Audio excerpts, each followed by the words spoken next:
बिस्मिल्लाहिर्रहमानिर्रहीम। Last tutorial में हमने MS पावरपॉइंट प्रेजेंटेशन को बनाने के लिए हमने डिस्कस किया था कि क्या वेज़ हैं जिनको फॉलो किया जाता है। आज हम MS विज़ियो के बारे में, ये सॉफ्टवेयर इंजीनियरिंग के कोर्स में जब भी डायग्राम्स वगैरह बनाई जाती हैं तो वहाँ पर ये काफ़ी हेल्पफुल होता है। समटाइम्स हमें कुछ इश्यूज़ आते हैं, हम उसको डिस्कस करेंगे, ज़्यादा डीप नहीं जाएंगे। तो स्टार्ट करते हैं। अगर आपको अंडरस्टैंड करें ट्यूटोरियल्स वगैरह, आप इस वीडियो को देखिए। तो अगर आप अंडरस्टैंड करें तो आप चैनल को सब्सक्राइब कर सकते हैं ताकि आपको नेक्स्ट अपकमिंग वीडियो का नोटिफिकेशन मिल सके। यहाँ पर सबसे पहले तो मोर शेप्स हैं कि जिसमें डिफरेंट है, माई शेप्स में है डिफरेंट, और यहाँ पर बिजनेस से रिलेटेड है, फ्लो चार्ट से रिलेटेड आगे डिफरेंट है। फिर इस तरह सॉफ्टवेयर एंड डेटाबेस में अगर हम सॉफ्टवेयर में जाएं तो ये डिफरेंट है, UML activity, UML class, UML sequence. तो आप जिस पर भी क्लिक करेंगे तो वो आपको वहाँ तक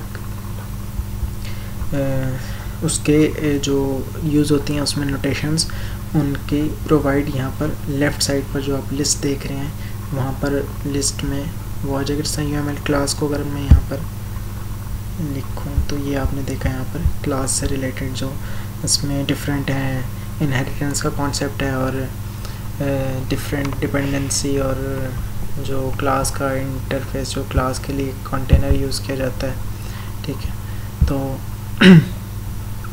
उसकी नोटेशंस यहाँ पर आ गई हैं।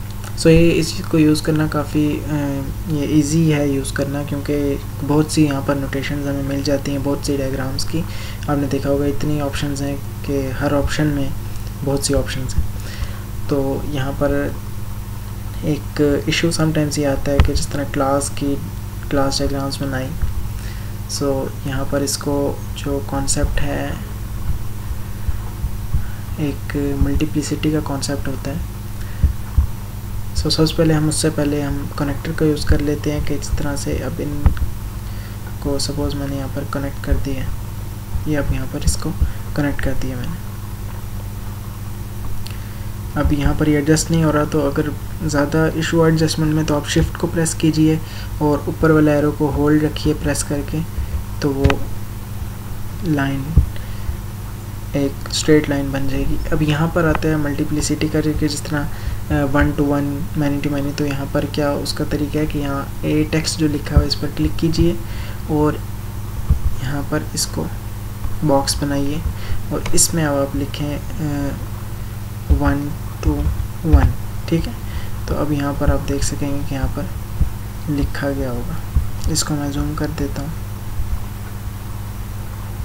ये आपने देखा कि इस तरह से लिखा जा सकता है।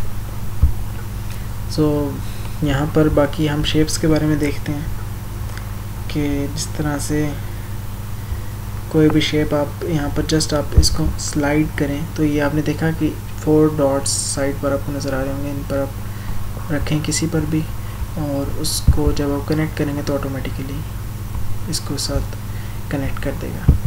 अगर मैं इसको मूव करता हूँ तो ये एरोस साथ ही उसके मूव होंगे, ये आपने देखा। तो इस तरीके से इसको एडजस्ट, समटाइम्स इस तरह से ये इशू आ जाता है, तो इसको एडजस्ट करने के लिए यहाँ से इसको थोड़ा सा ड्रैग कीजिए तो ये इशू ख़त्म हो जाएगा। यहाँ पर और डिफरेंट शेप्स में अगर हम देखें, एक शेप जिस तरह से नॉर्मली फ्लो चार्ट अगर यूज़ किया जाए, फ्लो चार्ट के बेसिक फ्लो चार्ट शेप्स में, तो ये डिफरेंट, अगर मैं इसमें लिखना चाहता हूँ तो मैं इसमें सिंपली डबल क्लिक करूँगा इसमें और यहाँ पर मैं डिसीजन, ये डिसीजन सिंबल था तो मैं यहाँ पर डिसीजन लिख दिया। इसके साथ साथ अगर मैं इसको यहाँ पर बॉक्स में फिल नहीं रखना चाहता तो उसका भी मेरे पास ऑप्शन है। अगर मैं इस तरह से फिल करना चाहता हूँ येलो में तो वो भी किया जा सकता है, और अगर वाइट करना चाहें तो वो भी किया जा सकता है। और इसके अंदर जो टेक्स्ट है यहाँ पर अगर मैं इसको लेफ़्ट लाइन करूँ तो ये लेफ़्ट लाइन हो जाएगा, राइट यूँ जस्टिफिकेशन भी की जा सकती है, और नॉर्मली ये सेंटर अलाइन ही रहता है।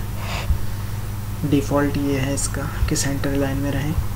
और बाकी शेप्स ज़्यादा इशू नहीं होता, कुछ शेप्स में इशू होता है। यहाँ पर अगर मैं कनेक्टर है और कुछ शेप्स एरो शेप्स होती हैं, अगर उनके थ्रू ज्वाइन किया जाए तो वो भी ज्वाइन हो सकता है।